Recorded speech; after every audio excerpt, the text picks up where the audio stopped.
Firestone Complete Auto Care. Whatever you drive, drive a Firestone. This is The Herd. Wherever you may be and however you may be listening, live in Los Angeles, iHeartRadio, Fox Sports Radio, FS1.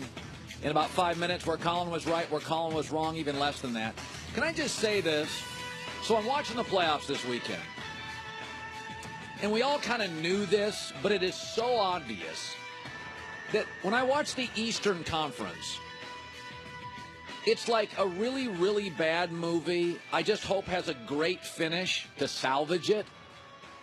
I mean, that's nothing against, like, I do think Philadelphia is the most fun team to watch in the East. Ben Simmons is the next Magic Johnson or some facsimile of LeBron, Magic, Pippen. I don't know. He's just amazing. But when LeBron lost yesterday, the Internet's like, yeah. And television executives at TNT and ESPN are going, OMG. They're horrified. I mean, let's be honest about what the Eastern Conference is. And we know playoff basketball for the last 40 years has been about stars. In the Eastern Conference, Boston lost their two stars, Kyrie Irving and Gordon Hayward. Toronto, we don't believe in their two stars. Philadelphia is still missing one of their stars. Milwaukee, I'm still waiting on Giannis, their star, to win a series, a big one that counts. Washington, John Wall, I don't trust their star. Indiana's best player, Victor Oladipo, really isn't a star. And Miami, since LeBron left, is a falling star. Outside of LeBron, be very careful what you root for. If you want like Toronto and, Indiana in the next round, I can tell you who doesn't. The people who make their livings off the NBA and the Eastern Conference. Now, I don't think yesterday's game means that much big picture. Indiana, Oladipo looked like Steph Curry, and he's not a great three-point shooter. LeBron is and didn't shoot particularly well outside of the paint. The NBA in 2018 is about possessions and hitting threes. And Indiana was really hot, played with passion, got hot early, and Cleveland fell behind and never caught up. I don't take much from game one of any playoff series. I mean, let's be honest. Houston was in real trouble. If the T-Wolves would have gotten Karl Anthony Towns the ball more than like 4 times, they could have gone into Houston and won game 1. Houston's the better team, and Cleveland here has LeBron and will eventually, I believe, win this series. But the Eastern Conference, it's just a bad movie. You hope has a good ending and can salvage this puppy because it's just not great basketball. We do it every Monday where Colin was right, where Colin was wrong. Presented now by Firestone. Here we go, John. Where Colin was right? So let's just get to the obvious one. We were very strong as soon as this season ended. Proposition 88, dump Dez, vote no. And the Cowboys listened. They cut him. Translation, they wanted him out of the building. It's a no-brainer. He's currently the most overpaid skill player in the National Football League. Listen, Stephen Jones is Jerry Jones' son. Over the last 7 to 10 years, he has taken more control over the franchise and deserves a lot of credit. He's the one that built that offensive line. He's the one with the scouting department that found David Irving and DeMarcus Lawrence, those exceptional young pass rushers. They rolled the dice on Zeke, and he is special, and they found Dak Prescott in the 4th round. I like where Dallas is going. Not just by what they've added, by what they cut this weekend. Vote no on Dez. On Proposition 88, they dumped him. That was engineered by Jerry's son, Stephen. Good for him. Where Colin was wrong. I have, and I'll say it again, miscalculated the Bill Belichick move to bench Malcolm Butler. This thing is now, 7, 8 weeks post-Super Bowl? Tom Brady in Qatar won't be at camp. Gronk skipping camp. Gronk congratulating Amendola for being free now in Miami. It is clear and obvious that star players and valuable Patriots are making a statement. Belichick, for the first time, is vulnerable. They are pushing back. And I'm wrong. I miscalculated the depth of the anger. Where Colin was right? Listen, I don't talk about him much because he's not that relevant. But John Wall, once again, 6 for 20, abysmal in the fourth quarter yesterday. I just never trusted him in a big spot. He gets stats because he's a dynamic and exhilarating player. He broke into this league and had the speed of Iverson, but he's also lacking self-awareness, can be reckless, and has never been a guy in the playoffs I trust. By the way, he is in his 8th year in the NBA, he has never won a second-round playoff series. And I would give him a pass if he was losing to LeBron James. I would. I mean, Phil Mickelson I always support. His prime was Tiger Woods' prime. I understand Akeem Olajuwon not winning until Michael retired. Sometimes you face an all-time great. Larry Bird would have more finals, championships, but he played against Magic. John Wall's not losing to LeBron James. He can't win a second-round series against the rest of the East.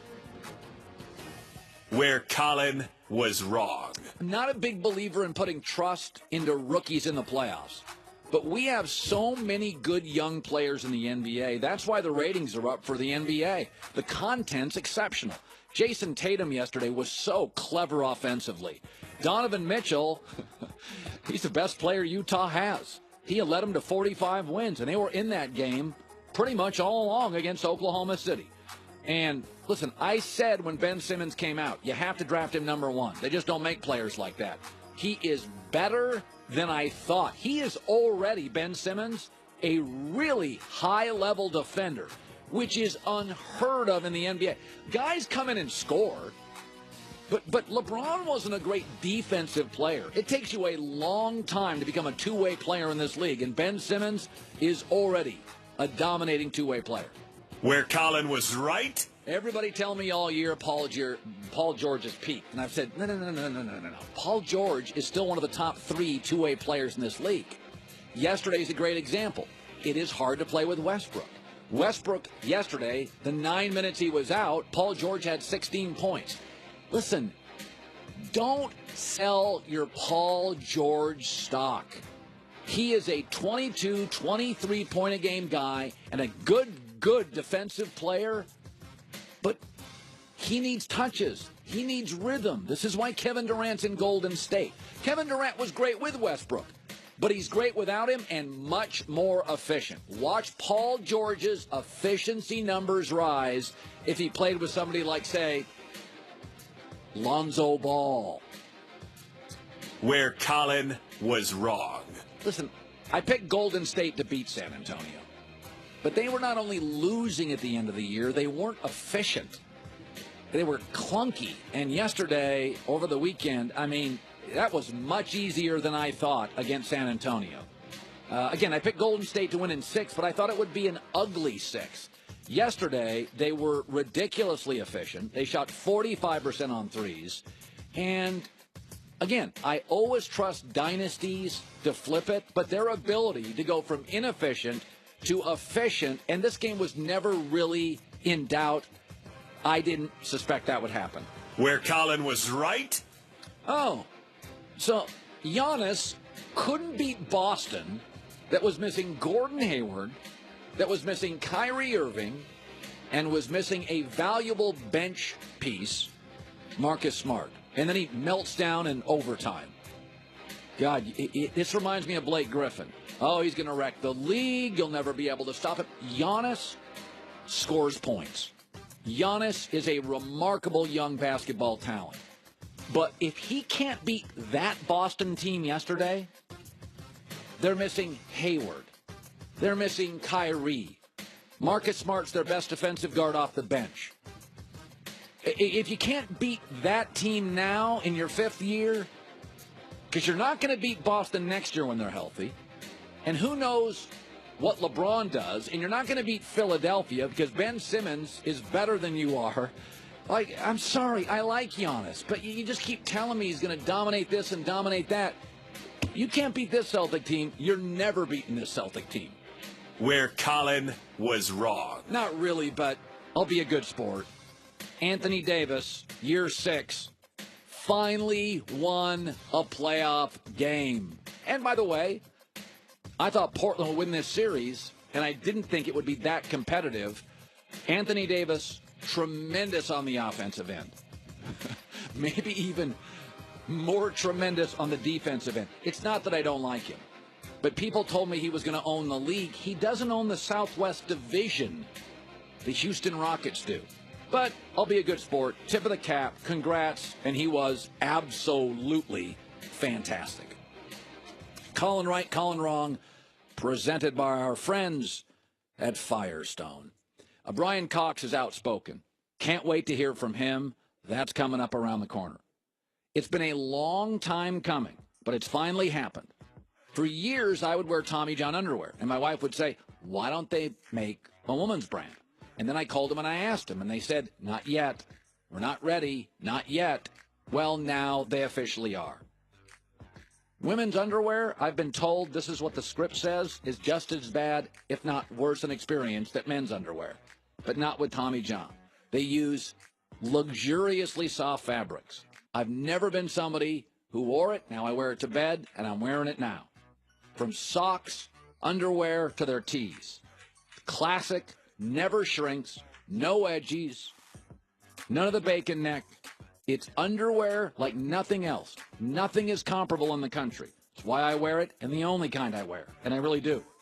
Go to TommyJohn.com now and use the code HERD, H-E-R-D. It's 20% off your first order. It is not the cheapest. It is hands down the best. It's not underwear that shrinks, and you have to buy new underwear after 6 or 7 washes. The stuff I'm wearing, I've had for 3 years. TommyJohn.com, code HERD. TommyJohn.com, code H-E-R-D. The planet is